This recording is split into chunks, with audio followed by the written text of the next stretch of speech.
The phone rang at 5 in the morning. Mr. Evans's voice trembled on the other end. "Mrs. Carter, your daughter-in-law is here with movers. She says she owns your condo and plans to take the furniture." I sat up slowly in bed at my beach house, the ocean breeze whispering through the curtains. No panic, no surprise, just a strange calm, almost satisfaction. "Let her in," I said. "Make sure she signs the visitor log with her full name and ID." As soon as I hung up, I opened the camera app on my phone. The security system I'd installed 3 weeks ago connected to every room, living room, kitchen, bedroom, entryway, all streaming to the cloud. And there she was, Vanessa Moore. My daughter-in-law of 4 months. Perfect gym clothes, messy ponytail, and a look that mixed arrogance with nerves. 3 men stood behind her, movers in gray uniforms, carrying boxes. She barked orders, that couch first, then the dining set. The men hesitated.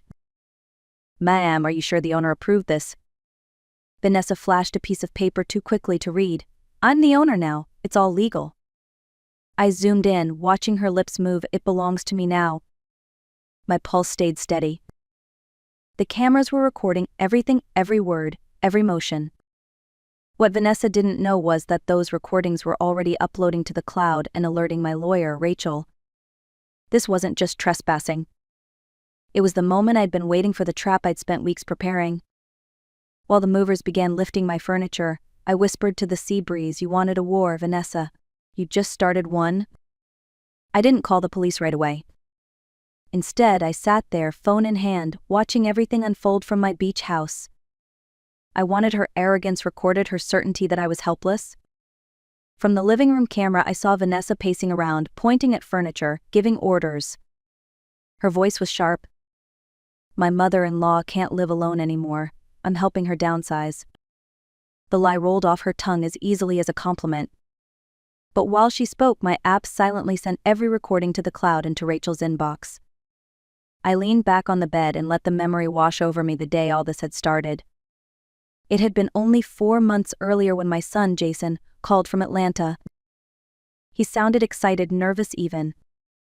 "Mom, I met someone. Her name's Vanessa. I think she's the one." I smiled through the phone, feeling both joy and a hint of unease. After years of raising Jason alone, I'd always imagined he'd find love. I just never thought it would happen so fast. When I met her, Vanessa seemed charming. Younger than Jason, dressed like she'd stepped out of a magazine, confident and sweet.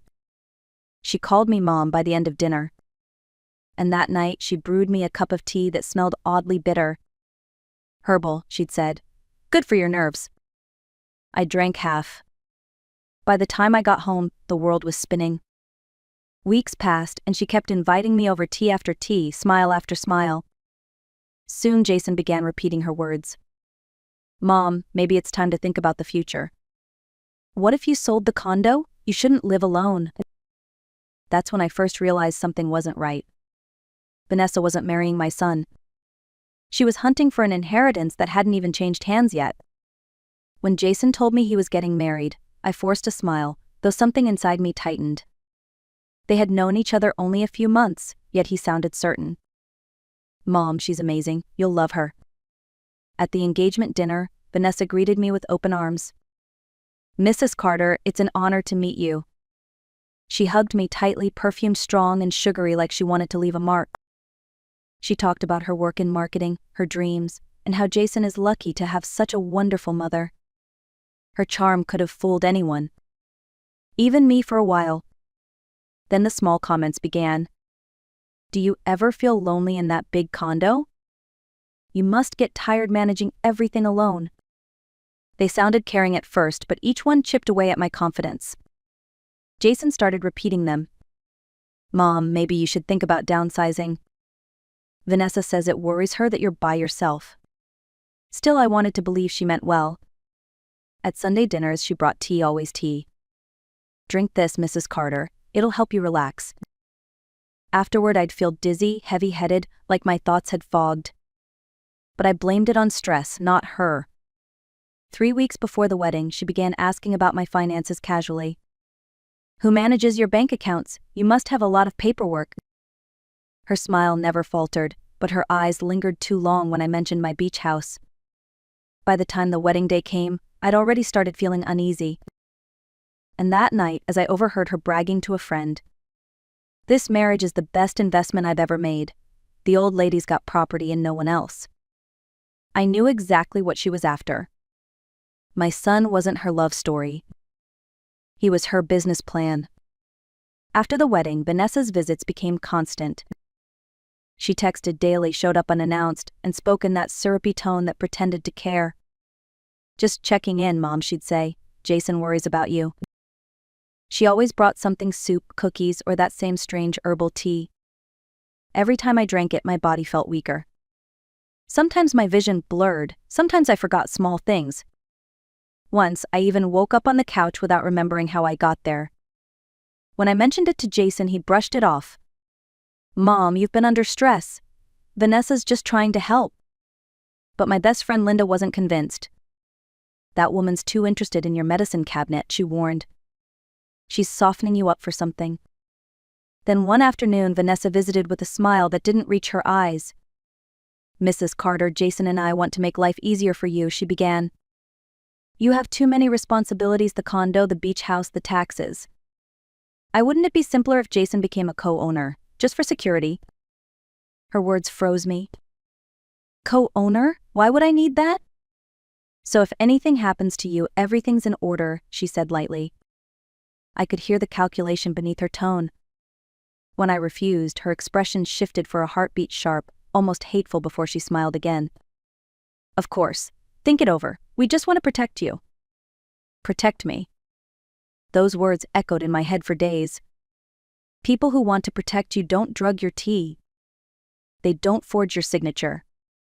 And they don't hover over your assets like vultures waiting for the last breath. That's when I knew I needed help. Real help, not from family, but from someone who dealt in facts and law. The next morning, I called my attorney, Rachel Bennett, a woman I'd trusted since my husband's passing. When I told her everything, she didn't interrupt. She just listened, pen tapping lightly against her notebook. When I finished, she leaned forward. "Helen, you're not imagining this," she said firmly. "But if Vanessa's as manipulative as she sounds, we'll need more than your word. We need evidence."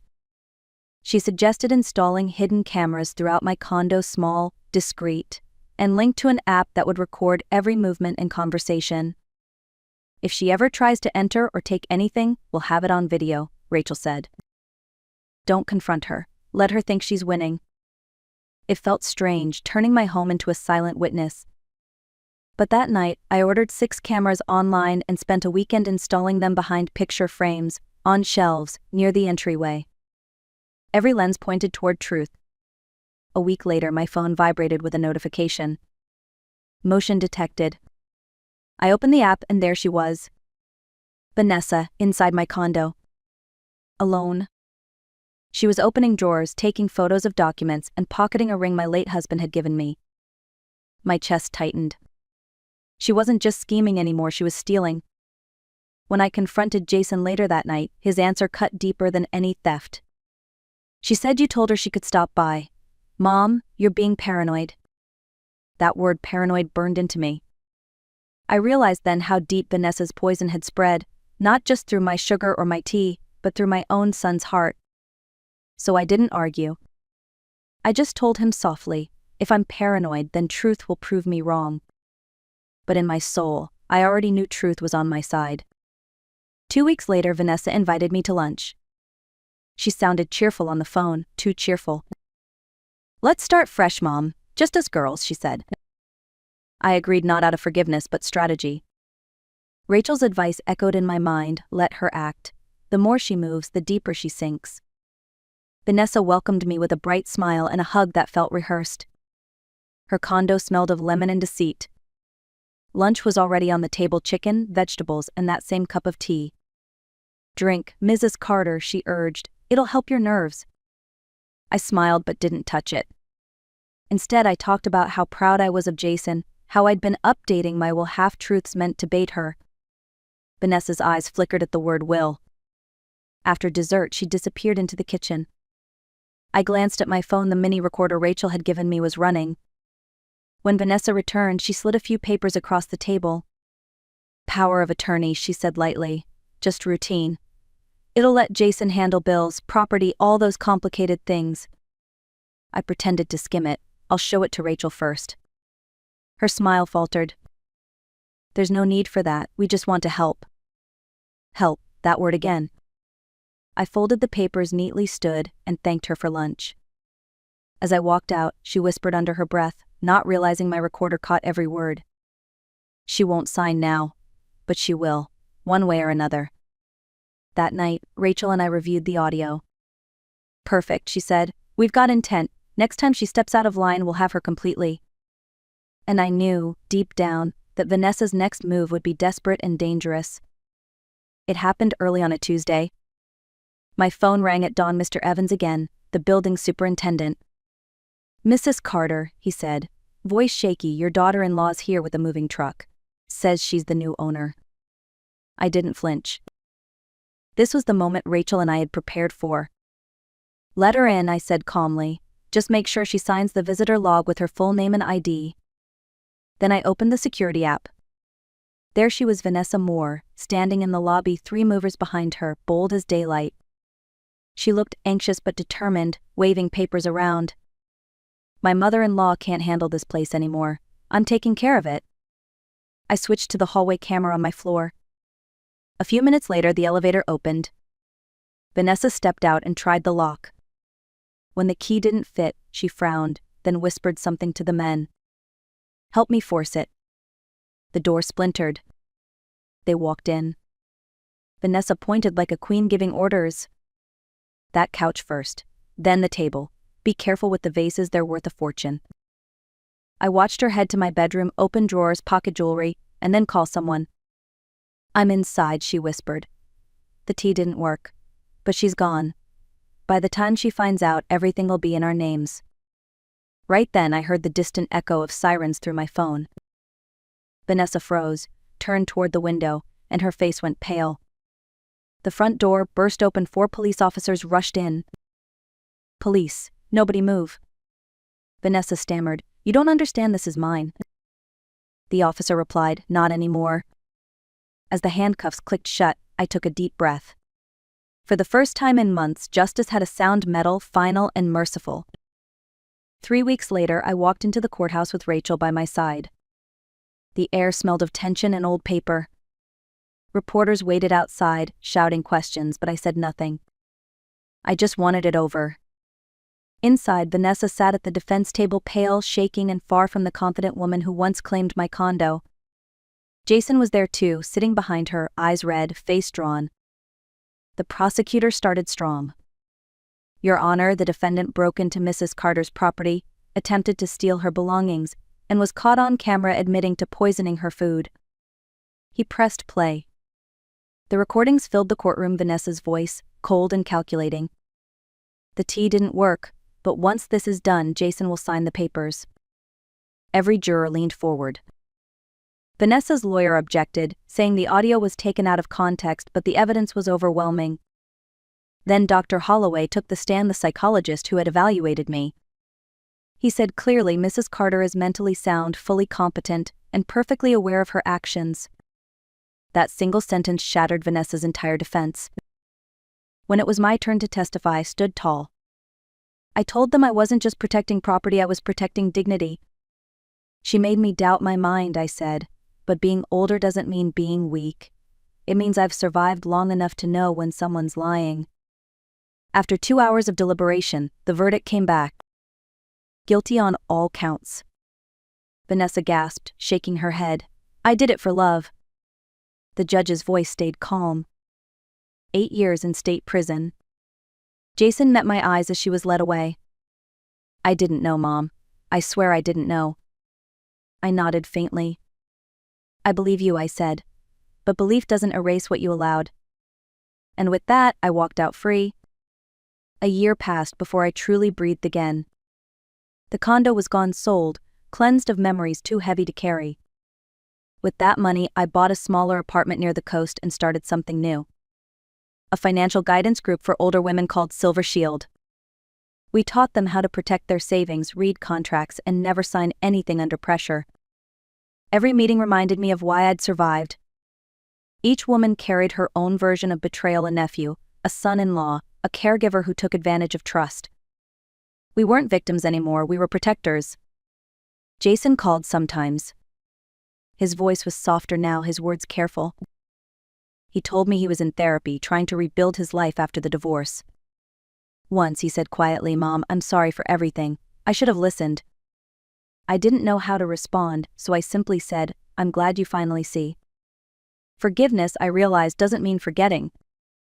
It means setting yourself free from pain that no longer serves you. The night before Vanessa's sentencing, I sat on the porch of my beach house. The sky was violet, the sea calm. I thought of everything she'd tried to take: my home, my health, my dignity. And how, in the end, she gave me something unexpected: clarity. Because what I lost in possessions, I gained in peace. And what she tried to destroy, she only made stronger. If anyone asked me what I learned, I'd say this: trust is precious. Age is not weakness. And protecting yourself is not selfishness, it's survival. So if you're listening, don't be afraid to stand your ground. Even when your own family doubts you, believe in your truth. 2 years after everything, life felt lighter. My mornings started with quiet coffee and ocean air instead of anxiety. The nightmares had faded, replaced by purpose. Silver Shield was thriving, dozens of women coming together every month to share stories, advice, and laughter. Linda and I had become partners not just in work but in life. We traveled, spoke at local community centers, and even helped an elderly widow recover her stolen savings through our network. Every victory, big or small, reminded me that healing wasn't about forgetting.